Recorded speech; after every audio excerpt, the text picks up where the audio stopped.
श्री शिवाय नमस्तुभ्यम।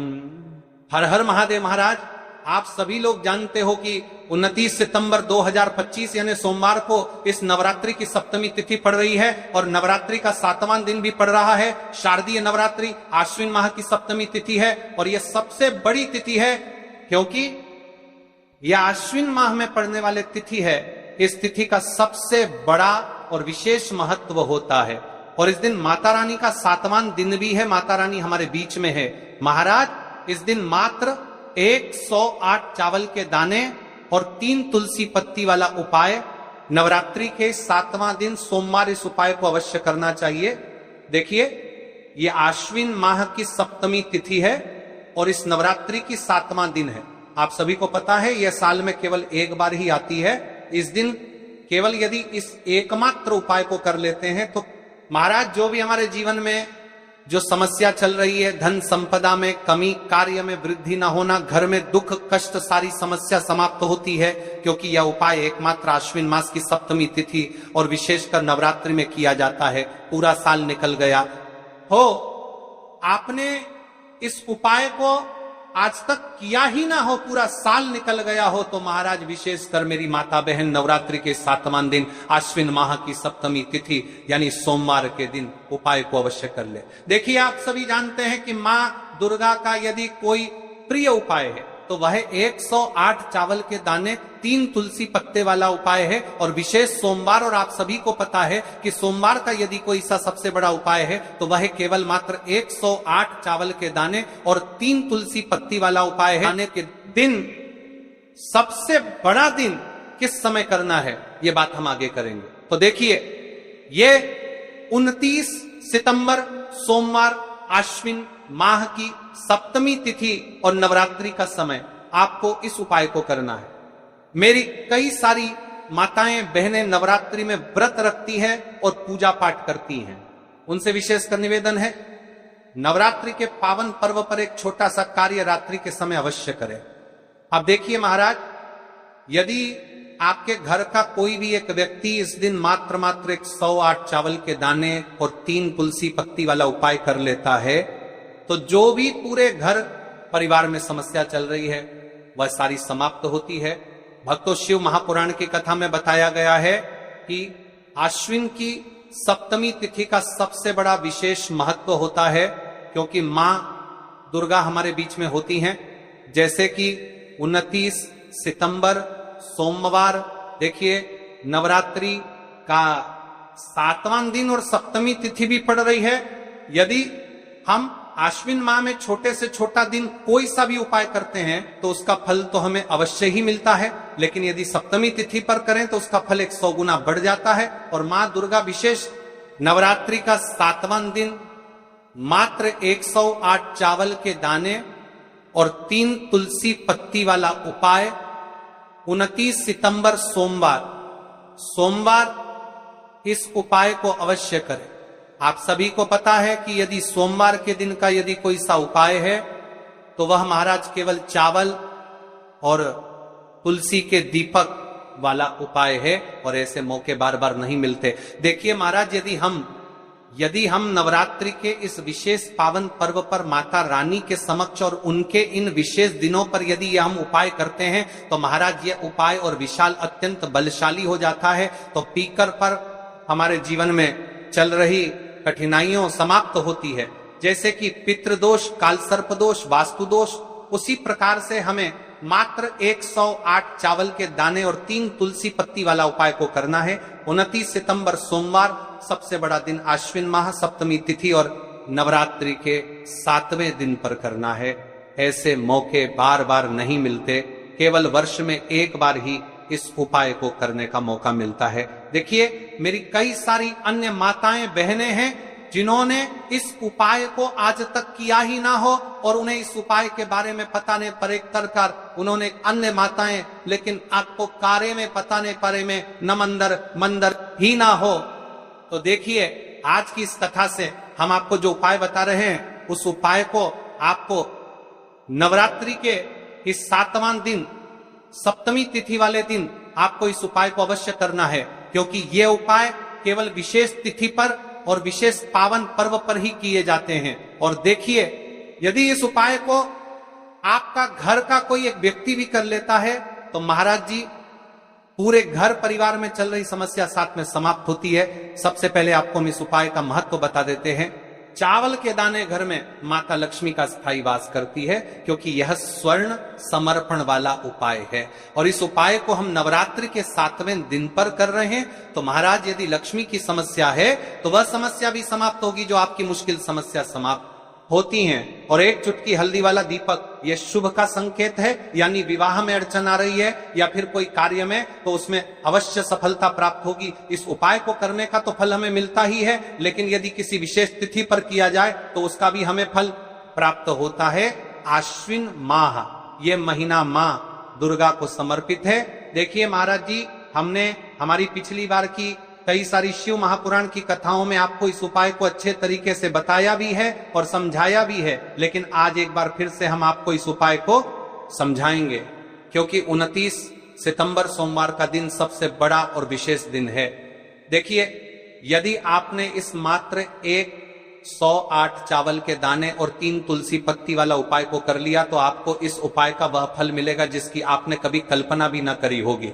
देखिए महाराज जी, जो मनोकामना बड़े बड़े पूजा पाठ से पूर्ण नहीं होती, वह केवल इस आश्विन माह की सप्तमी तिथि के दिन, मां दुर्गा का 7वां दिन, मात्र 108 चावल के दाने और 3 तुलसी पत्ती वाला उपाय को करने से पूर्ण हो जाती है। देखिए, मेरी कई सारी माताएं बहनें हैं जिन्हें पता भी नहीं है कि उनके जीवन में जो समस्या चल रही है उसका कारण क्या है, यानी कि मुख्य कारण क्या है, किस वजह से ये समस्या, मतलब भाई जीवन में जो अटकने आती हैं जिनका कारण अक्सर हमें पता ही नहीं चलता।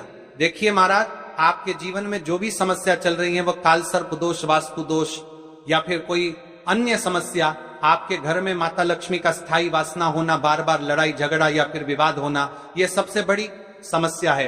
तो महाराज, यदि हम माता रानी के इस पावन पर्व पर इस अश्विन माह में सप्तमी तिथि के दिन इस उपाय को करते हैं तो जो भी समस्या चल रही है वह सारी समस्या समाप्त होती है। इस उपाय को आपको किस प्रकार करना है, सामग्री कहां से लेनी है, किस समय करना है, कैसे करना है, ठीक है, तो आपको इस कथा के अंतिम तक बने रहना है। देखिए, हम राशि से जुड़ा भाग्य भी बता रहे हैं और भाग्य में चल रही परेशानियों को भी बता रहे हैं। तो यदि आप अपनी राशि से जुड़ा भाग्य जानना चाहते हैं तो अपना नाम और अपनी राशि से कमेंट बॉक्स में अवश्य लिखें। तो चलिए भक्तों, अब उपाय की तरफ चलते हैं। अब बात करते हैं कि इस उपाय को किस समय करना चाहिए। देखिए महाराज जी, इस उपाय को करने के 2 समय बताए गए हैं, सुबह का समय, प्रदोष काल का समय। कई सारी माता बहनें सुबह के समय इस उपाय को करना चाहती है तो वह सुबह के समय इस उपाय को कर सकती है। सुबह का समय सबसे शुभ माना जाता है, विशेषकर पूजा पाठ और उपासना के लिए सुबह का समय बहुत उत्तम है। सबसे श्रेष्ठ समय सुबह 7 बजे से 8 बजे तक यदि कोई व्यस्त है और वह इस उपाय को करना चाहते हैं तो सुबह 10 बजे तक कर सकते हैं। और यदि कोई माता बहन चाहे कि वो 12 बजे से पहले कर लें तो भी मान्य है, बस इतना ध्यान रखना है कि दोपहर 12 बजे से बाद नहीं होना चाहिए। अब देखिए, महाराज की बात कर लेते हैं प्रदोष काल के समय के बारे में। प्रदोष काल का समय दूसरा श्रेष्ठ समय है प्रदोष काल। प्रदोष काल का अर्थ है संध्या के समय का वह विशेष मुहूर्त, सबसे श्रेष्ठ समय शाम 5 बजे से 6 बजे तक। यदि इस समय न हो पाए तो रात 8 बजे तक कर सकते हैं, लेकिन याद रखिए 8 बजे के बाद यह उपाय न करें। अब कई सारे लोग कमेंट करके हमसे ही समय पूछने लगते हैं कि महाराज जी आप ही बता दीजिए सबसे उत्तम समय कौन सा है, कौन सा समय चुने। यदि आप प्रदोष काल में करें तो दीपक साथ ले जाएं, यदि आप सुबह करें तो गंगा जल साथ रखें। दोनों समय पर भगवान विष्णु प्रसन्न होते हैं, आप किसी भी समय कीजिए। अब देखिए, बात कर लेते हैं इस उपाय की सामग्री के बारे में कि इस उपाय के लिए आपको क्या कर रहे हैं। बादों के लिए कर रहे हैं, इस्पात के बादू के लिए कर रहे हैं, बादू के लिए कर रहे हैं, कि बादू के लिए कर रहे हैं, बादू के लिए कर रहे हैं, कि समय पर बादू के लिए क्या क्या सामग्री चाहिए। 3 तुलसी पत्तियां ताजी हों तो उत्तम। यदि एकादशी का दिन है तो तुलसी नहीं तोड़नी चाहिए। ऐसे में घर में रखी सूखी तुलसी पत्तियां भी उपयोग में ली जा सकती हैं। यदि आपके घर में तुलसी का पौधा नहीं है तो आप किसी पड़ोसी या परिचित से ले सकते हैं। देखिए, भगवान विष्णु को हल्दी अत्यंत प्रिय है, तो अब हमें हल्दी लेना है 1 चुटकी हल्दी रसोई घर की हल्दी चलेगी, शुद्ध हल्दी का प्रयोग करें। अब इस उपाय को करने के साथ में हमें एक दीपक भी लेना है महाराज, ठीक है। एक दीपक, लंबी बत्ती का दीपक प्रदोष काल में करने पर दीपक अवश्य जलाएं। थोड़ा सा गंगा जल सुबह के समय करने पर गंगा जल का उपयोग करें।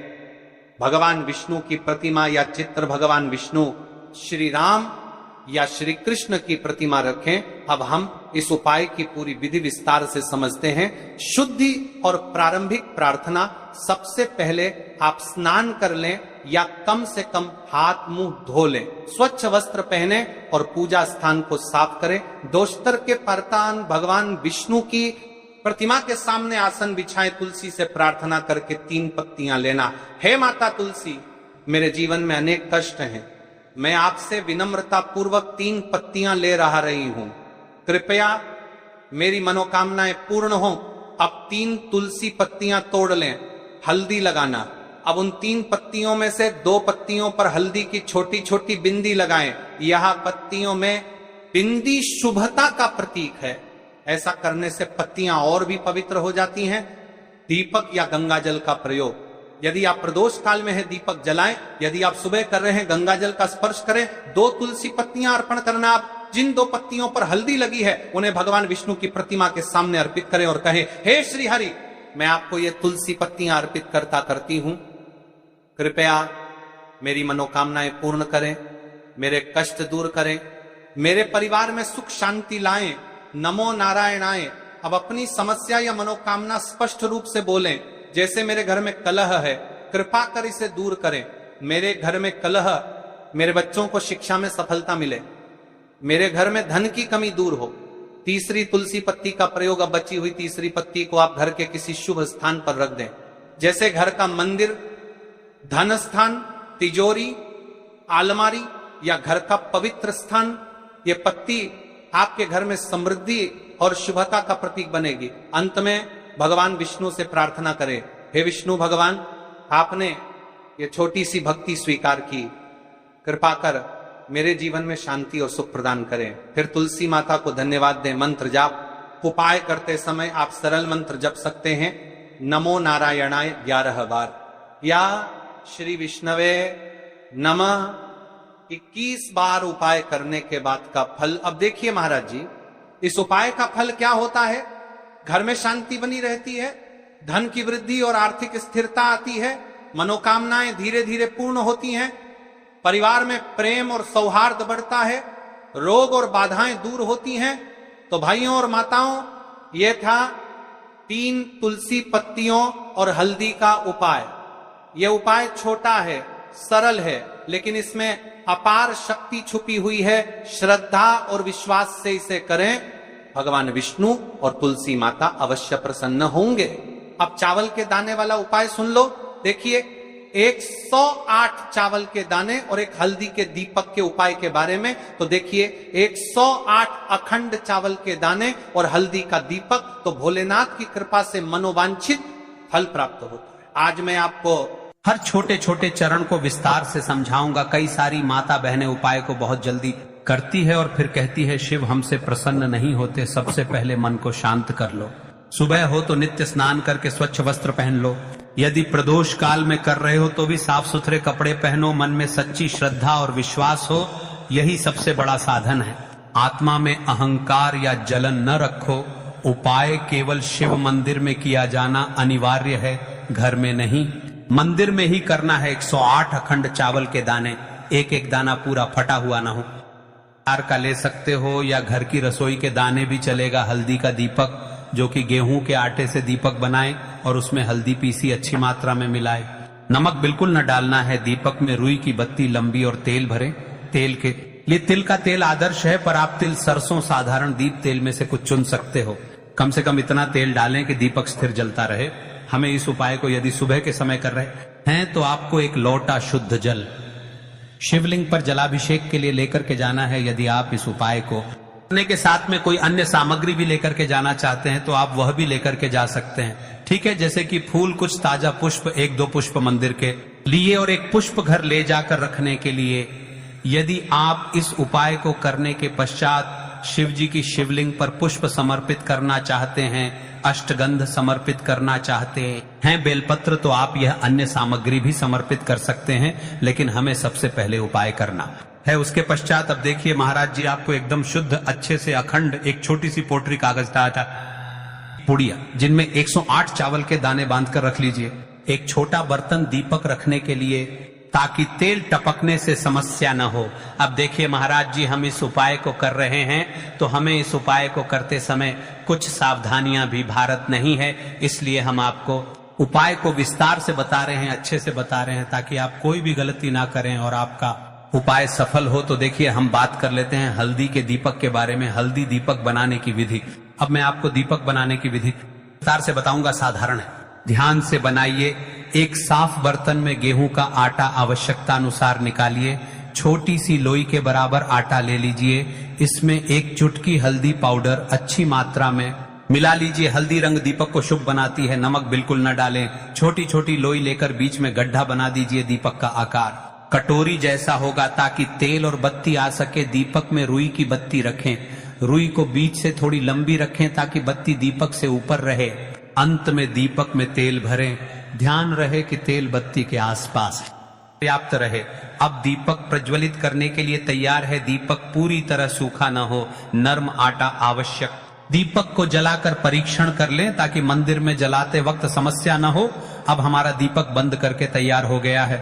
अब बात कर लेते हैं इस मुख्य उपाय के बारे में। 108 चावल के दाने, तो देखिए महाराज जी, आपको चावल के दाने कहां से लेना है, कैसे लेना है, कब लेना है, इन बातों का आपको ध्यान रखना है। तो देखिए बहुत से लोग पूछते हैं क्या घर का चावल चलेगा या बाजार का, किस तरह का चावल लेना चाहिए। मैं स्पष्ट कहता हूं, घर सामान्य चावल या बाजार का कोई भी पूरा दाना चलेगा, पर एक शर्त, 108 दाने अखंड व पूरा होना चाहिए, दाने फटे हुए न हो। 108 दानों को आप एक साफ सुथरे डिब्बे या कागज की पुड़िया में रखकर मंदिर ले जाइए। मंदिर तक जाते समय पुड़िया खुले न हो और दानों पर विश्वास और श्रद्धा बनी रहे। अब देखिए हमारे चावल के दाने भी तैयार हो गए और हमारा दीपक भी तैयार हो गया। अब बात कर लेते हैं कि इस उपाय को करने का सबसे उत्तम समय कौन सा है, यानी इस समय हमें इस उपाय को करना है प्रदोष काल का समय या सुबह का समय। देखिए महाराज जी, जैसा कई भक्त पूछते हैं कब किया जाए, मैं 2 विशेष समय बताता हूं। सुबह का समय उत्तम प्रातः 7 बजे से 10 बजे तक, इससे दिन का मंगलप्रद आरंभ होता है। यदि सुबह 7 बजे तक जाना संभव नहीं तो 12 बजे से पहले भी कर सकते हैं। अब बात कर लेते हैं महाराज जी प्रदोष काल के समय की। कई सारी मात्रा बहाने सुबह के समय नहीं कर सकती है, तो सबसे उत्तम समय प्रदोष काल का समय भी है, जो शिव जी को अत्यंत प्रिय है। प्रदोष काल सायंकाल 5 बजे से 6 बजे के बीच यह समय बहुत ही पुण्यकारी माना जाता है। यदि आवश्यकता हो तो 7 बजे तक भी किया जा सकता है। आप जिस भी समय जाओगे ठीक ठाक उसी समय श्रद्धा भाव से करिए। देखिए महाराज जी, अब हमारी इस उपाय की सामग्री भी तैयार हो गई है और हमने आपको समय भी बता दिया है। तो देखिए एक मुख्य बात, यदि आप इस उपाय को सुबह के समय कर रहे हैं तो महाराज जी सुबह के समय तो शिव जी की शिवलिंग पर सबसे पहले 1 लोटा जल चढ़ेगा, फिर उसके पश्चात आपको इस उपाय